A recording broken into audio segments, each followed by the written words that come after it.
breaking news to bring you out of California. Breaking news in this Sunday afternoon. Five-time NBA champion, former league MVP Kobe Bryant died earlier this afternoon in Los Angeles in a helicopter crash. At the time of the accident, there were foggy conditions in that area that may have diminished visibility. Now to major developments late today in the Kobe Bryant helicopter crash investigation. Tonight, the NTSB is releasing new photographs taken by people on the ground seconds before the fatal crash. Helicopter 2 Echo Extra with you for the special VFR transition. We are currently at 1400. According to the NTSB, evidence that the veteran pilot may have been disoriented in the fog. 5 years ago this week, on the morning of Sunday, January 26, 2020, Kobe Bryant, who is among the most decorated and revered basketball players in history, known for his unmatched work ethic and intensity that helped him win 5 NBA championships with the LA Lakers, boarded a Sikorsky S-76B helicopter at the John Wayne Airport in Orange County, California. During his playing days, Bryant had used helicopters to commute daily from his home in Newport Beach to Lakers games and practices in Los Angeles.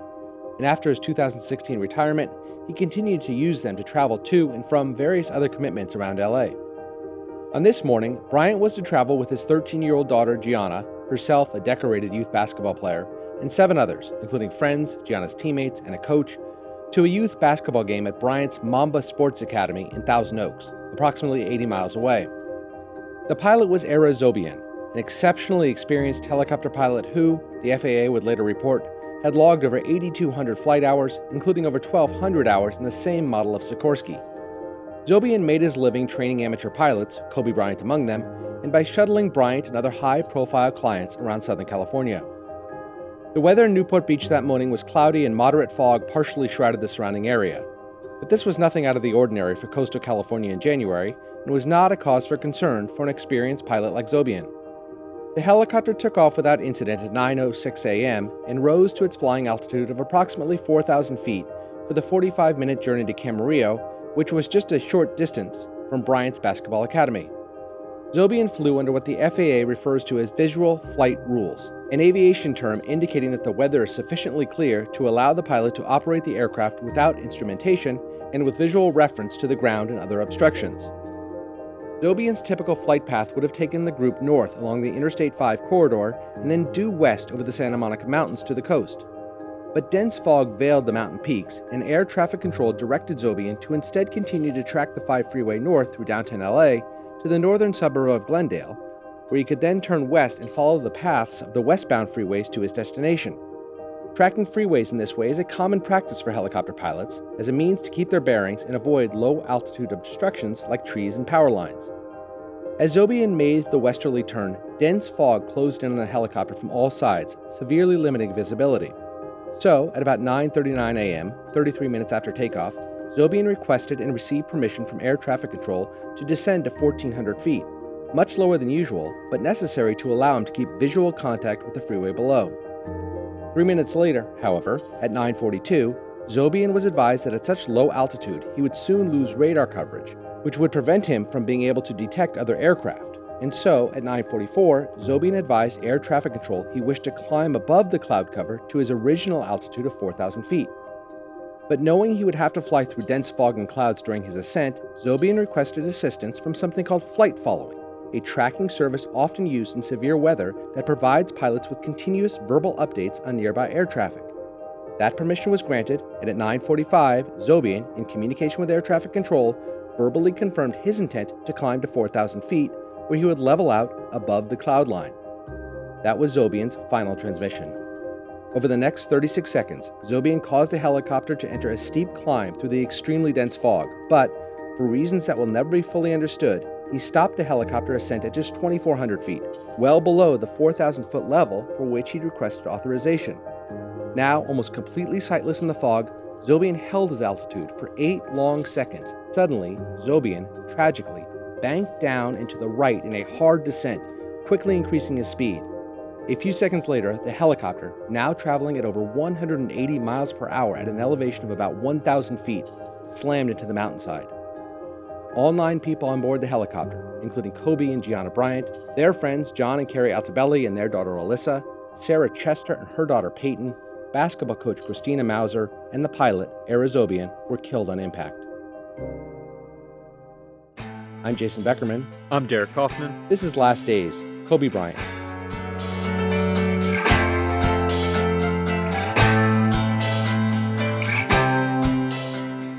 The helicopter carrying Kobe Bryant and the 8 others crashed and caught fire in the hills above Calabasas. Much of the helicopter's cabin, cockpit, and instrumentation was destroyed by the impact. The helicopter came down between 2 groups of mountain bikers who called 911 and reported hearing the helicopter close overhead in the fog before it crashed into the mountainside at, quote, a significant rate of speed.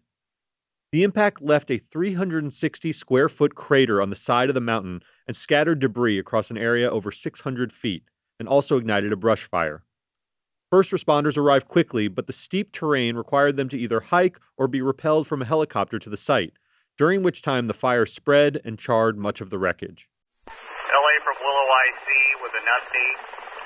We have limited spread in the brush. We are still holding the fire. Forward progress has been stopped at a 30 by 30 spot. We have potential 3 DOAs. We have Lost Hills Sheriff on scene and also MRCA. 2 hours later, just before noon on January 26th, TMZ first broke the story of Kobe's death, though initial reports were sketchy about who else might have been with him on the helicopter. It took another hour for TMZ to confirm that Bryant's 13-year-old daughter Gianna also perished in the crash. The names of the other victims were revealed over the next few hours. As news of the crash spread, tributes and expressions of grief poured in from every corner, from fellow athletes and celebrities to fans and everyday people who had been touched by Kobe's life and legacy. Kobe Bryant was for many reasons a controversial figure, but in the wake of his passing, much of the complexity and contentiousness of his past seemed to vanish in the overwhelming outpouring of emotion from fans, peers, and the public. Shaquille O'Neal, the person most associated with Kobe the player because of their successes together on the basketball court and the bitter feud that plagued the latter parts of their respective careers, referenced in his eulogy the duo's love-hate relationship while they were in the NBA, but said that after their playing careers ended and their competitiveness waned, he came to love Kobe as a brother and to, quote, revere him as one of the greatest basketball players of all time. He was a good person. He loved his family. He loved his friends. He loved his fans, Shaq said. Kobe's Hall of Fame coach, Phil Jackson, said he was heartbroken by the loss of the young man he had helped mentor, saying Kobe was a chosen one, special in many ways to many people. Our relationship as coach and player transcended the norm. He went beyond the game. He was an icon, an inspiration, and a mentor to others. And Michael Jordan, Bryant's boyhood idol, who inspired Bryant's competitiveness, work ethic, and style of play, said that, quote, when Kobe Bryant died, a piece of me died. And as I look in this arena and across the globe, I know that a piece of you died too. Those are the memories we have to live with and learn from. But of course, no one was more impacted by the crash than Kobe's wife, Vanessa, and his 3 surviving daughters, Natalia, Bianca, and Capri. Vanessa posted, quote, my girls and I are completely devastated by the sudden loss of my adoring husband, Kobe, the amazing father of our children, and my beautiful, sweet Gianna, a loving, thoughtful, and wonderful daughter and amazing sister. While the world was mourning Kobe Bryant's death, investigators began combing through the wreckage for clues about what might have caused the fatal crash. 11 days after the accident, on February 7, 2020, the National Traffic Safety Board released its preliminary findings, stating only that they had not uncovered any evidence of foul play and that damage to the helicopter blades was consistent with powered rotation at the time of impact, meaning that the aircraft was operating properly when it crashed. But missing from the NTSB report were definitive details about the helicopter's flight path, weather conditions, and the pilot's decisions leading up to the crash. The absence of concrete answers to these questions allowed misinformation to spread unchecked. News outlets, in their rush to provide coverage, often relied on incomplete data, further muddying the waters. Aviation experts cautioned against drawing premature conclusions, but their measured voices were often drowned out by sensationalized headlines and viral posts. Fans, grieving the sudden loss of a global icon, sought answers to make sense of the tragedy. In the absence of definitive findings, emotional narratives took hold, with some speculating that Kobe Bryant himself had urged the flight despite the conditions, a claim later debunked. Others questioned why the helicopter lacked terrain awareness systems or other safety features, sparking broader debates about aviation safety regulations.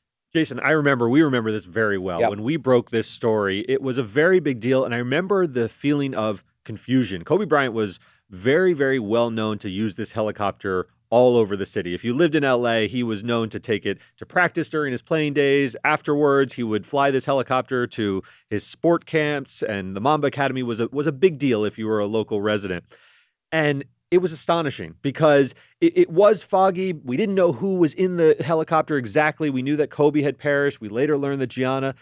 It was an incredibly profound day overall. It was. And 11 days later, the initial NTSB report comes out, and we were expecting more. We were expecting some sort of problem they discovered with the helicopter, but instead they said the helicopter's just fine. Yeah. Or we were expecting some evidence that something easily detectable had gone wrong, but they said everything was fine. Very qualified pilot. Extremely qualified, experienced pilot who had flown Kobe on the same route dozens of times. So, and the weather was bad, but helicopter pilots generally deal with bad weather all the time. And so there was no easy explanation for what happened. And then, as we talked about, sort of into that void comes the rush of speculation, right? That there was foul play, that he wasn't as good of a pilot as we thought. Exactly, all this stuff. Or maybe there was some sort of awful things were speculated about. But, and I think the point is made that aviation experts were coming forward and saying, look, as much as the layman thinks everything was right, there's a million things that can go wrong, and it takes time to figure that out. Just be patient. But that's not the way people are, right? Yeah. We rush into that void, and it caused some problems. Yeah. Amid this chaos, families of the victims pleaded for privacy and respect as speculation added to their anguish. The fog of uncertainty lingered on for over a year until finally the NTSB released its final report on February 9th, 2021. The agency concluded that the crash resulted from a series of poor decisions by pilot Ara Sobian, including the fatal choice to increase his elevation into dense clouds and fog without instrumentation. Sobian's decision to level off at 2,500 feet instead of continuing his ascent through the cloud layer likely resulted from something called, quote, spatial disorientation, a common occurrence among helicopter pilots when they're forced to fly without sight, which results in the mistaken perception of the helicopter's position and motion relative to the Earth. We can get our heads around this, right? You're in a space, and then you can't figure out which way is up, which way is down. We often hear about it happening underwater when you're taken under. And yes, a few seconds.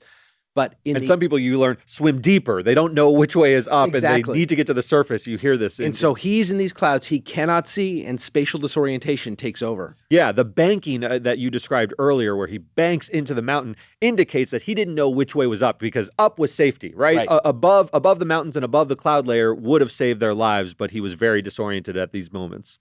Spatial disorientation is often unavoidable, but all pilots are trained on how to respond when it occurs, including slowing down, switching to autopilot, or seeking guidance from air traffic control.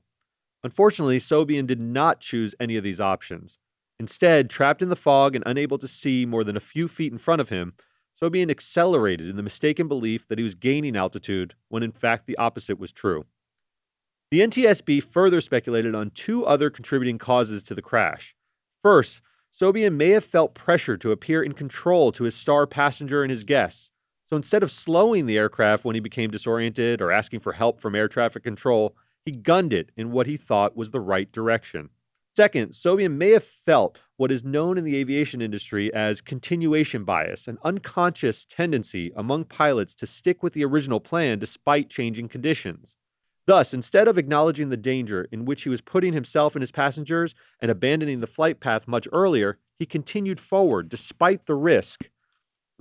Jason, those two, sort of reasons that were discussed really struck me hard, because this is a guy who is a trained pilot. He's got his most high-profile client in the back. They're on their way to a game. He's got the whole family. He's got lots of people in that aircraft. You could see him being overly confident in that moment and not wanting to call air traffic control or look like he needed assistance. Yep. He's the trained guy. He knows what he's doing. Yep. I'll get us above the cloud layer. We're going to get there. The fog. Who hasn't done that with lower stakes, right? But we're driving our kids. We don't want to admit we're lost. I mean, all these things happen, right? We understand the human emotion there. He's got Kobe.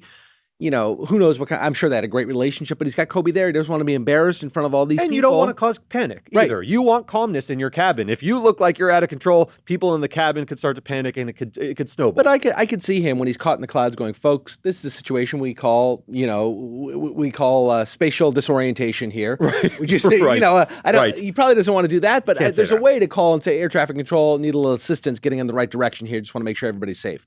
But maybe you pay a price for that professionally with Kobe. Maybe the next time he's like, boy, I don't want this guy flying me. I don't know. Yeah, I think those things are all running through his head. He's also just dealing with what's in front of him. That continuation bias is a real bias in psychology, where it's like, I know I should just, things are changing around me, but if I stay the course, I'm going to get to safety. And that was actually the wrong decision. Now armed with the NTSB's findings, Vanessa Bryant pressed ahead with wrongful death lawsuits against Island Express, the company that owned the helicopter, and the pilot, Arazobian. Bryant, whose suit was later joined by some of the other victims' families, alleged that Island Express was vicariously liable. That's just a fancy way of saying that an employer is responsible for its employees' conduct on the job for the actions of Zobian, and was therefore financially responsible for his negligence. Island Express defended itself by asserting Bryant and the other victims were aware of the inherent risks of helicopter travel and disavowed responsibility, calling the crash an unimaginable tragedy, but ultimately an act of God. Each of the plaintiffs ultimately settled their lawsuits in late 2021 for undisclosed amounts. Act of God doesn't seem like what caused this accident. It was a tragedy, but it seems like pilot error. Like, act of God, first of all, is a term commonly used in the law. Every contract has an act of God exclusion from liability. And so they're trying to, they're trying to get out from liability. That's what people do.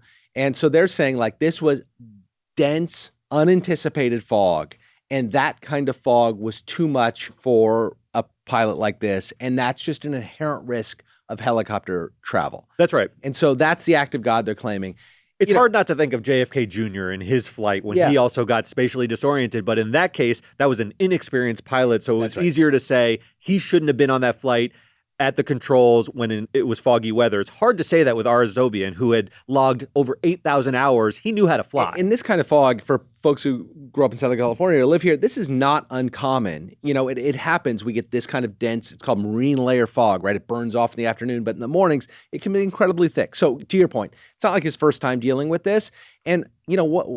It doesn't really matter. He's a professional pilot whose job it is to cart people back and forth. And sometimes you're going to encounter bad weather, and you better react to it properly. Because if you don't, you're going to be, putting aside the loss of life, you're going to be held financially liable for that. And that's the way it's going to happen. Yep. Later, Vanessa, joined by co-plaintiff Chris Chester, whose wife and daughter were killed in the crash, also sued the LA County Sheriff's Department, not for anything to do with causing the crash, but because 4 sheriff's deputies who first arrived at the scene had shot photographs of the charred bodily remains on their personal cell phones, and then allegedly shared those photos with their colleagues, spouses, and friends. When Sheriff Alex Villanueva learned about it, he ordered the deputies to delete the photographs and publicly apologized to the families, saying, quote, "To have that on top of what they've already gone through is unconscionable." The case proceeded to trial in August 2022, where all full details of some sheriff's deputies' conduct was revealed, including that they referred to Bryant's dead body as a, quote, pile of meat. The jury sided with the Bryant family in a unanimous verdict, finding the defendants liable for invasion of privacy and infliction of emotional distress, and awarded Vanessa Bryant $16 million in damages. They also gave Chris Chester $15 million. I think at the time, you and I, we were working here, we're working every day on this, we're pretty shocked by the verdict, right? The conduct of the individual deputies was awful, and they should have been and were fired. But for taxpayers to pay, $31 million for the misdeeds of 4 people is maybe excessive. She suffered she was criticized pretty heavily because initially it looked like she was going to pocket this money, and she's worth hundreds of millions, I don't know, $400 million or something like that. She was going to pocket this at the taxpayers' expense, not minimizing her trauma at all. But the taxpayers did nothing, had nothing to do with the Kobe Bryant tragedy, and yet paid the price for the misconduct of 4 officers who tastelessly, grotesquely took photos, called him a pile of meat. Disgusting stuff. He and many people perished in this crash. A lot of times Vanessa Bryant would go to court. She is the grieving widow. She suffered a real trauma. But a widow and mother, a grieving mother as well. That's right. Yeah. But her attorneys also knew that she would be the most sympathetic person to have in a courtroom. Kobe Bryant was a beloved athlete. Gianna was her daughter. She was truly grieving. It's not to minimize that trauma at all, but the jury probably was swayed by the emotions of that in a very real way. I think so. Ultimately, she did donate the verdict to the Mamba and Mambacita Sports Foundation, which offers educational opportunities, athletic opportunities to underprivileged kids. She didn't just enrich herself. She didn't just enrich herself. Oh, she didn't come out early and say that. It seemed to be in response. Now, I don't want to, maybe she meant to do it all along, but it did seem like it was a response to the criticism she got. But in any event, I remember at the time just this idea that taxpayers on the hook for what 4 officers took photos of. It seemed a little bit odd. I still think it's a little bit odd. Yeah, well, Jason and I are saying the officers clearly should have been fired. Sort of fired. By the way, you can sue them individually. And you can sue them individually, but they don't have deep pockets. So yeah. she went after the deep pocket, which is the sheriff's department, which is the taxpayers, and that's what sort of rubbed people a little bit the wrong way, I think. That's right. The tragic death of Kobe Bryant on January 26, 2020 prompted an outpouring of tributes across the NBA and beyond as the sports world united to honor his life and legacy. And in the immediate aftermath, NBA games began with poignant moments of silence, and teams participated in symbolic gestures honoring Kobe and Gianna. The Los Angeles Lakers' first home game after Kobe's passing, held at the Staples Center on January 31st, 2020, became a deeply emotional ceremony. A video montage of Bryant's career highlights, narrated by his own voice, played to a somber crowd. LeBron James delivered a heartfelt speech urging everyone to celebrate Kobe's life and legacy, calling it a celebration of life. Tonight, we celebrate the kid that came here at 18 years of age, retired at 38, and became probably the best dad that we've seen over the last 3 years, man. All of these celebrations, as we discussed, to some degree shrouded the fact that Kobe was often criticized during his career for his high-volume shooting and his unwillingness to defer to teammates. He was polarizing. Some saw him as the ultimate competitor, while others saw him as self-centered. And, of course, we would be remiss if we didn't at least mention that he was criminally charged with brutally raping a young woman at a resort in Colorado in 2003. The case resolved after Kobe paid the alleged victim a rumored $4 million, but many continued to believe that Kobe had in fact committed the horrific act. Yet, over time, his unwavering commitment to excellence and his ability to seemingly hit big shots in the most crucial moments won over even his most ardent detractors. Kobe's 5 NBA championships, numerous iconic performances, and his ability to succeed on the sport's biggest stages cemented his legacy as one of the greatest players of all time. Fans respected his desire to be the best and his refusal to compromise, even when it led to controversy. Beyond basketball, Kobe's cultural impact was profound. He transcended the sport, becoming a global icon whose influence extended into business, entertainment, and philanthropy. His second act as a storyteller, father, and advocate for women's sports revealed a more human and relatable side to him. His visible devotion to his daughters, particularly Gianna and her basketball aspirations, resonated deeply with people, adding a layer of vulnerability to his public image. Ultimately, the outpouring of support was not just about Kobe's basketball achievements, but about the totality of his journey, a flawed but deeply human figure who inspired others through his determination, reinvention, and love for his family. Perhaps no one knew the many facets of Kobe Bryant better than the big man who enjoyed unparalleled success with Kobe, but also endured many hardships before finding a deep friendship later in life. So we'll give Shaquille O'Neal the final word. In truth, Kobe and I always maintained a deep respect and a love for one another. The day Kobe gained my respect was the guys were complaining. I said, Shaq, Kobe's not passing the ball. I said, I'll talk to him. I said, Kobe, there's no I in team. And Kobe said, I know, but there's an in me in that.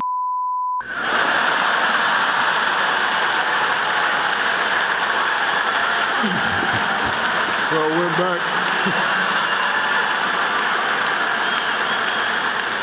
I went back and told Rick and Big Shot Bob, I said, just get the rebound. He's not passing.